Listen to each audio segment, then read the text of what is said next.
I didn't ask for this. I didn't choose this. I didn't plan on this. Ever found yourself there? Ever say that? What do you do in that I didn't ask for this situation? James found himself there. James grew up in Jacksonville, Florida. He was born in 1871. His parents were of African and Caribbean descent. And he lived actually a fairly sheltered upbringing, but at the age of 16, he went to college. And by the time he was 17 years old, same age as Joseph in the Bible, in our passage today, he found himself in what he calls the backwoods of Georgia.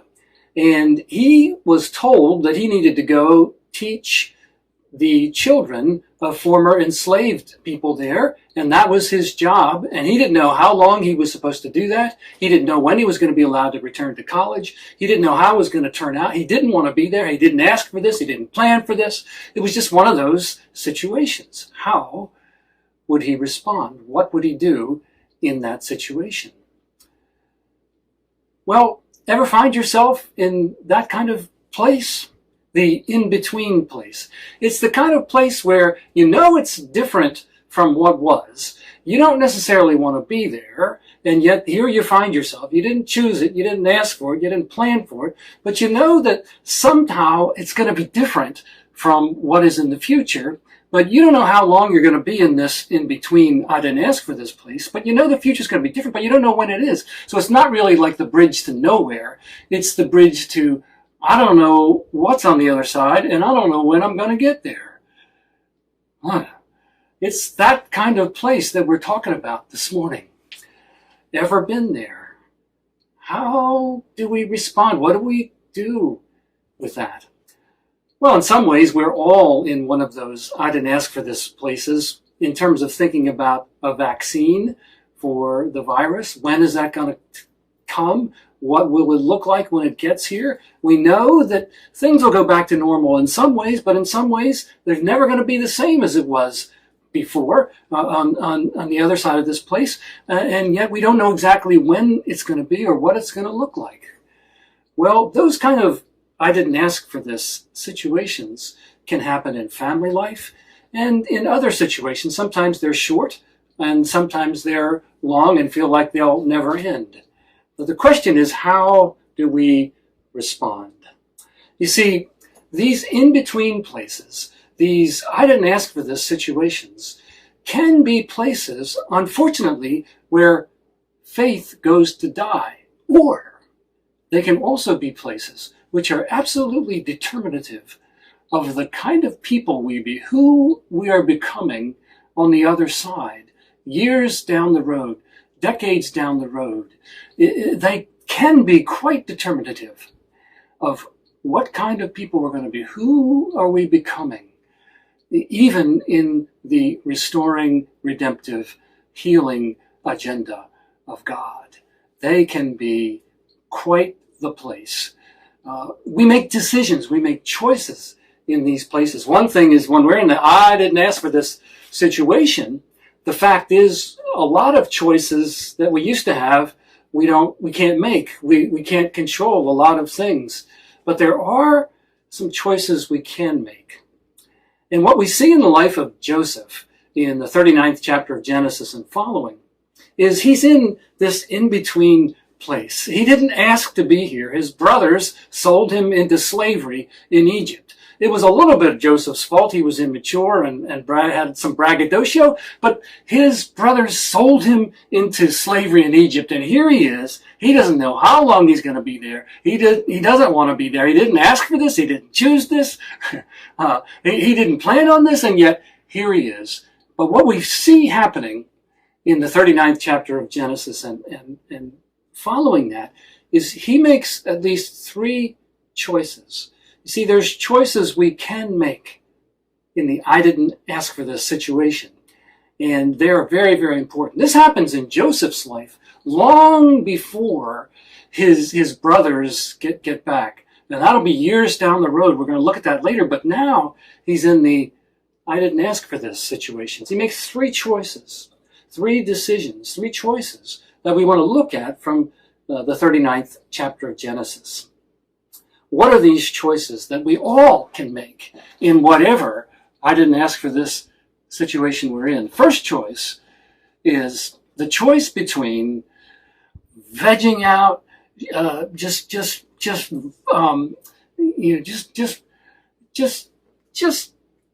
saying and totally numbing out, totally checking out, as opposed to the choice to show up.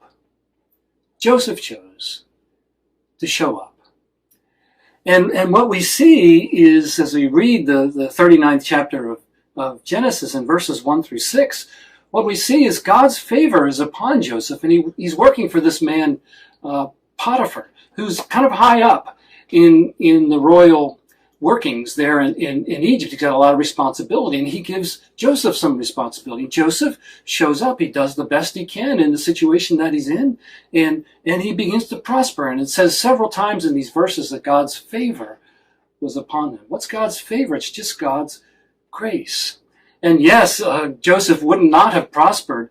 He would not have been able to show up in this situation, except for the fact that God's grace was upon him. But here's the thing. Joseph chose to look up and receive that grace to show up. He didn't check out. He didn't numb out totally. He didn't veg out totally. There's the choice that we have in these situations. And question is, how do we choose either not to show up or to show up in our I didn't ask for this situations? Well, ways we choose not to show up, when we numb out, zone out, check out totally, we tend first to disengage from God. You know, things change in our lives. We're in the situation I didn't want to be in, and habits change and situations, and I stop connecting with God on a daily basis. And I think, well, I'll get back to that later. That's one way. Another way is we stop engaging with people altogether, and just kind of say, I'm just so bamboozled by this, I'm not going to engage with people at all. Or, and the thirdly thing we do is where we do show up and engage, especially with people, maybe going to work or engaging in some activity that we just have to do. What we do is we bring our minimal selves and just do as little as possible to get that done. Now, to not show up, to choose not to show up, to choose to veg out, to numb out, to zone out, to check out as a way of life, I'm not talking about taking some time off or being healthy about having a pattern of rest and engagement and rest. And sometimes you do just need to sort of zone out, check out, veg out, but then you engage again. I'm not talking about that. What I'm talking about when we choose not to show up is just to as a lifestyle, to do as little as we can get away with. And that's not good. Joseph chose rather to show up. And to show up means, what that means for us is that we do connect with God. And we do engage with, at least, maybe you don't engage with everybody like you used to, but at least we maintain an engagement with some encouraging people in our lives.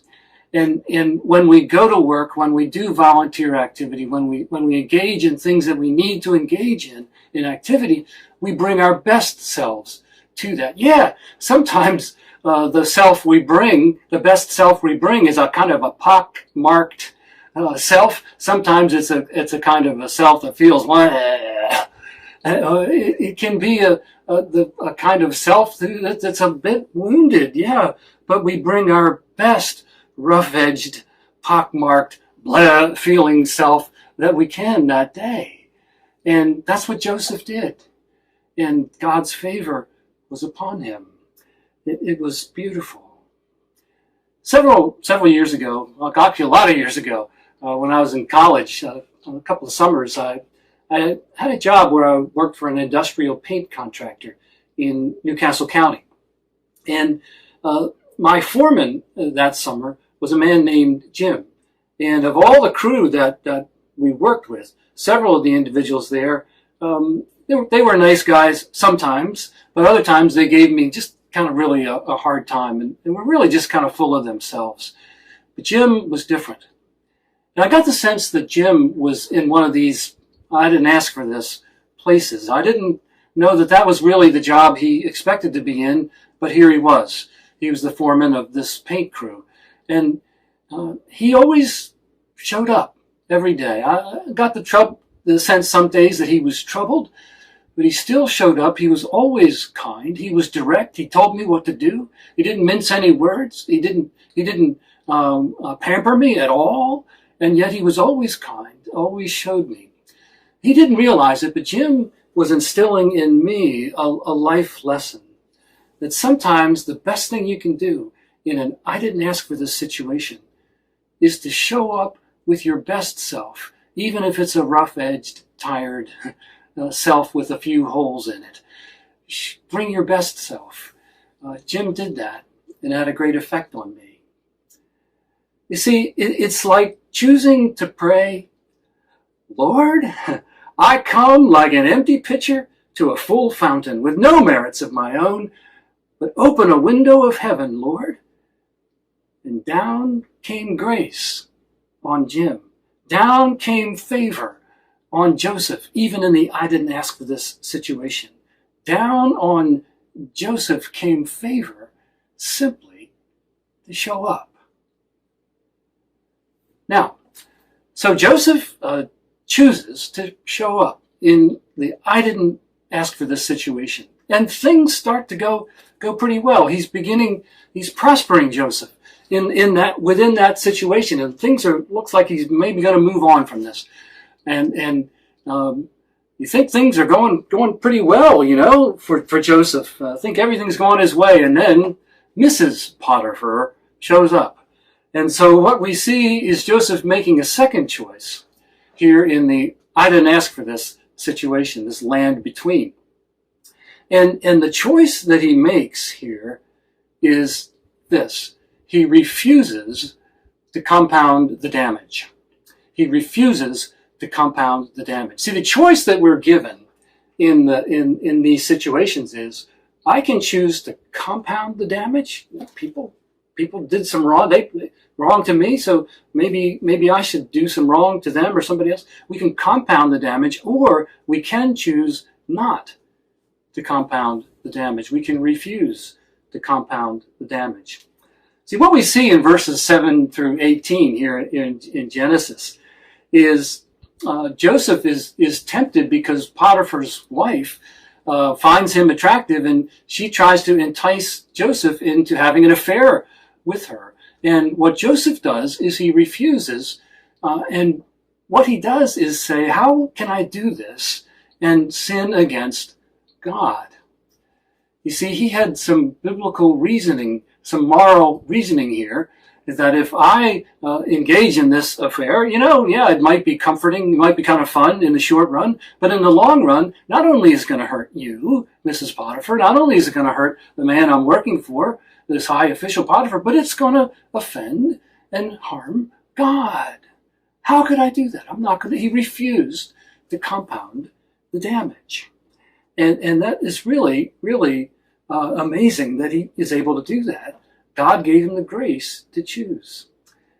You see, compounding the damage in these situations, what's that look like for us? It's really almost like reasoning from hell. What it is, it goes like this. Someone else has done something, they've crossed a boundary, and that's hurt me. And the reasoning goes, because they have crossed a boundary and hurt me, that gives me an excuse to cross boundaries and either hurt them back or possibly even hurt somebody else. And what happens is I can cross a boundary and hurt somebody else and blame it on them because they crossed a boundary and hurt me. It's reasoning from hell. Joseph refused to enter into such reasoning. He refused to compound the damage. How do we compound the damage? Well, sometimes we do it by telling stories about our family situation that minimize our wrongdoing and maximize the wrongdoing of others, as if that gives us an excuse for some bad behavior. In family situations, it happens in ways where an ex-wife or husband will trash talk about their ex in front of their own children or in front of other family members.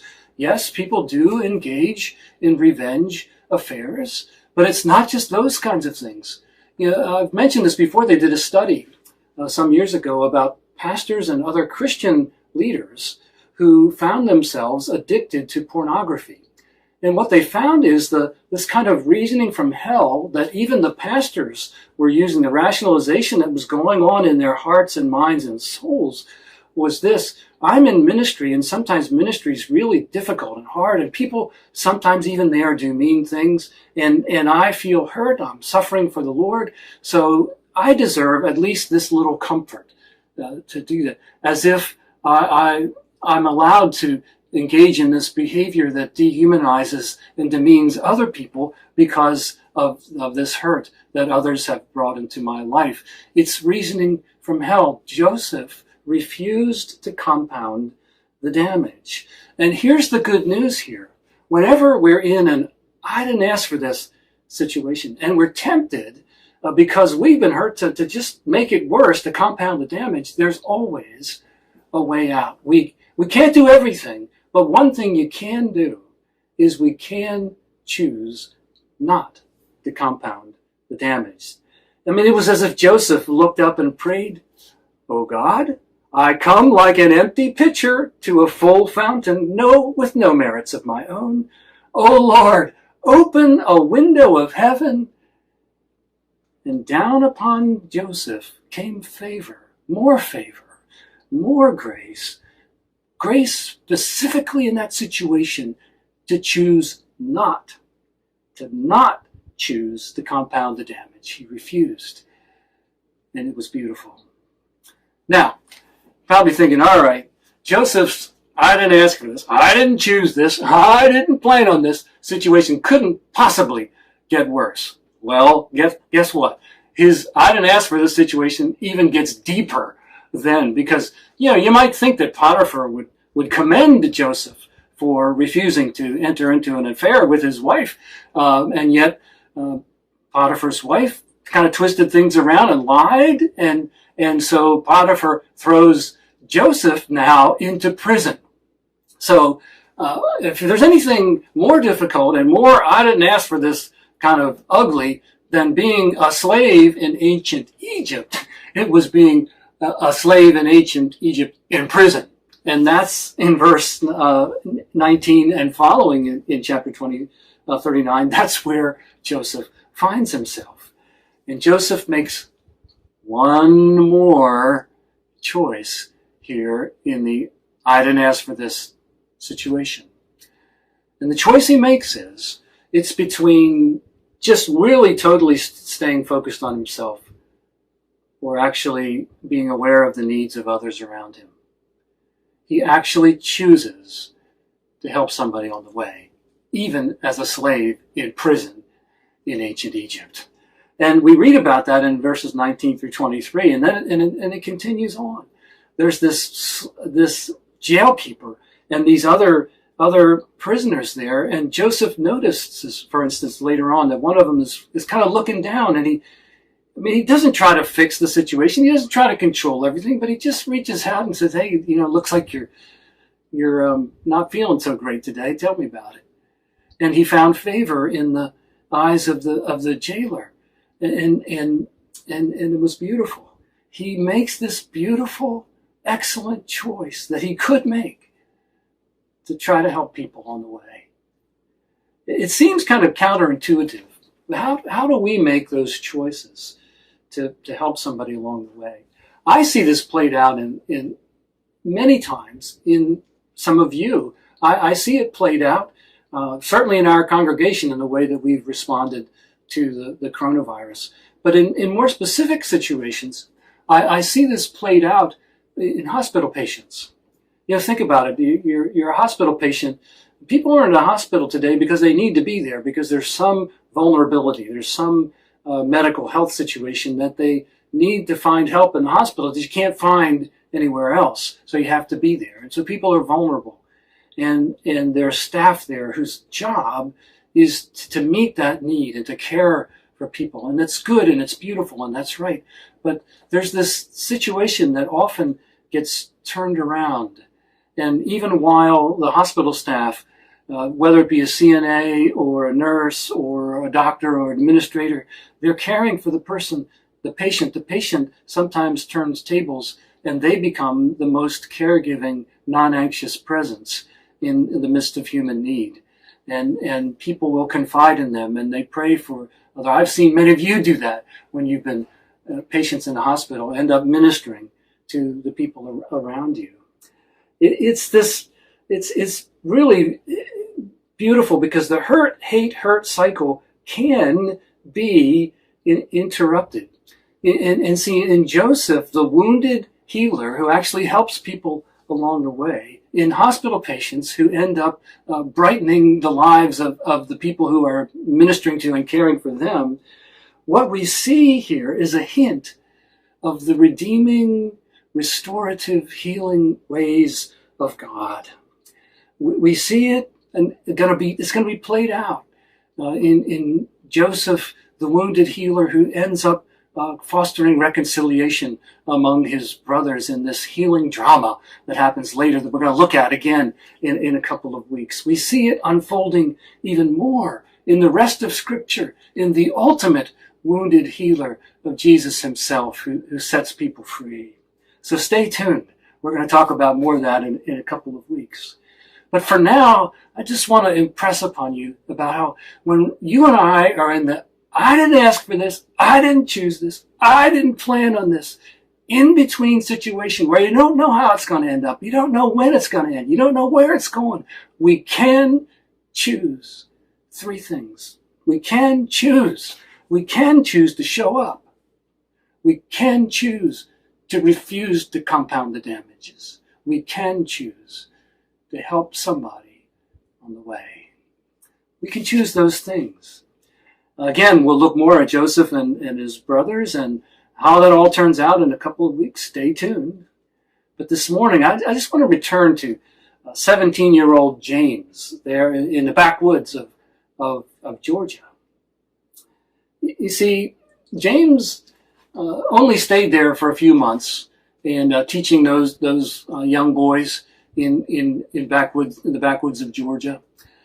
They were mean to him, yes, but he did the best he could there, and he really applied himself. And within a few months, he was back at school, and he would go on to graduate from college. His name was James Weldon Johnson, and he would go on to complete a 40-plus year, multi-varied, amazing career as a diplomat in the Theodore Roosevelt administration. He was also an educator and an attorney. He was an artist. He was quintessential in the Harlem Renaissance of the 1920s and 30s. He was a creative writer. He was a human rights activist, just an altogether sensitive and wise human being. When he looks back, in his own writings, when he looked back on those several months that he spent in the backwoods of Georgia, where he didn't really want to be, where he didn't ask for it, this is what he said about it. You see, he was somebody who made it a habit of life always to look up for grace. I mean, it was he who would pen the inspirational poem, God's Trombones, and the great hymn, Lift Every Voice and Sing, the poetic prayer that I've been quoting today. And he said about that amazing several months that he spent in the backwoods of Georgia, quote, in all my experience, there was no period so brief that means so much in my life as those months, those I didn't ask for this situation months. He says, I was thrown for the first time on nothing but my own resources and abilities. And one might add by observation, grace from above, grace to choose well.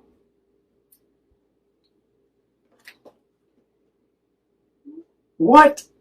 I didn't ask for this. I didn't choose. I didn't plan on this situation. Do you find yourself in this morning? What?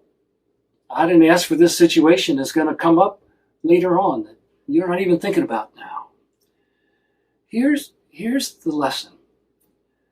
When with James and Joseph and even my former friend Jim, when we pray this way, O Lord, we come like empty pitchers to a full fountain with no merits of our own. O Lord, open up a window of heaven and lean out far over the battlements of glory, we ask. And listen, when we pray that way, the grace that will come down is and will be the grace to choose, show up, the grace to choose not to compound the damage, and the grace to choose to help somebody along the way. And in the I didn't ask for this situation, that may be all and the only grace we need in that moment. But again, friends, stay tuned, because this story, our story, your story, in God's healing restorative grace, it's not over yet. Stay tuned.